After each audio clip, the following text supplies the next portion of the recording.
আপনারা সবাই জানেন যে কেন এই পরিস্থিতির মধ্যে আমাদের রাজ্যটাকে পড়তে হবে, রাজ্যটাকে ফেলে দেওয়া।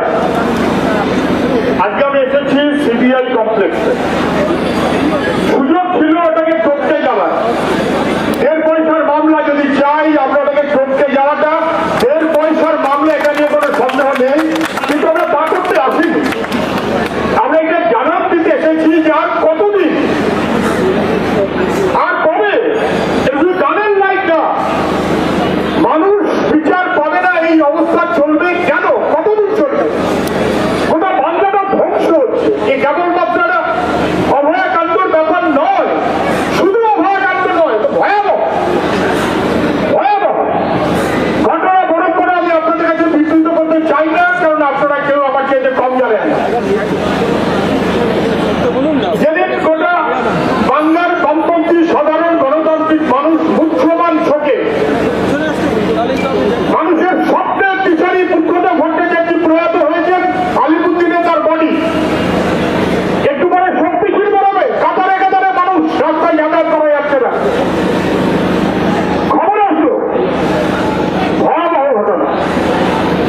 খবর যা প্রথম পেয়েছে মানুষ আর যা পরে দেখেছে তার মধ্যে ফারাক আছে। প্রথম যে খবর পেয়েছে এমনকি সাংবাদিকরা পর্যন্ত আর যা দেখেছে, দুটোর মধ্যে ফারাক আছে, অনেক এদিক করে দেওয়া হয়েছে। জানেন সবাই, বিশেষ করে যারা তথ্যবিজ্ঞ মহল তারা জানেন, স্বাস্থ্য বিভাগের সঙ্গে যুক্ত মানুষরা জানেন, অপরাধীরা জানেন, সাংবাদিক বন্ধুরা জানেন, ভয়াবহ দুটো বিবরণ। তারপর শেষ করতে করতে বোঝা গেল মিছিল শেষ হতে না হতে আমাদের ছাত্র যুবরা বাহাদুর, আমাদের ছাত্র যুবরা ওখান থেকে সোজা চলে গেল, এবং তারা গিয়ে যখন বুঝলো যে গোটা ঘটনাটাকে হাসপ করে দেওয়ার চেষ্টা করা হচ্ছে, বাবা মাকে এক একবার এক এক রকম বলে এনে বসিয়ে রাখা হয়েছে, পুলিশের ঘেরাটোপে বাবা, হাসপাতালের মধ্যে মা, আর বডি তোলা হয়েছে গাড়িতে, সেটা চলে যাচ্ছে শ্মশানের দিকে। তখন বাহাদুর ছাত্র যুবরা আমাদের, যারা পুলিশের সঙ্গে ধস্তাধস্তি করে ওই গাড়ি আটকিয়েছে এবং গোটা রাজ্যে খবর গেছে যেটা অপরাধ সংগঠিত হয়েছে, থেকে হাজার করার চেষ্টা হয়েছে, তারা হলে এই খবর ওরা ভাবা জমা দেওয়ার চেষ্টা করছিল।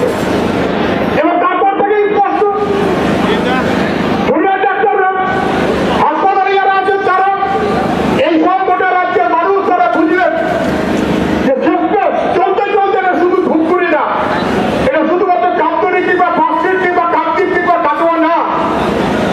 হাসপাতাল যেখানে মরণোন্মুখ মানুষ যান বাঁচবার জন্য, সেইখানে জীবন্ত চিকিৎসারত পিজি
খানিকটা সুমত সিবিআইকে তদন্ত ভাব দিল যখন বুঝল যে রাজ্য সরকার 7 দিন সময় চেয়েছে তথ্য প্রমাণ লোপাট করার জন্য, আরো যেটা লোপাট করা হয়নি সেটা লোপাট করতে চায়।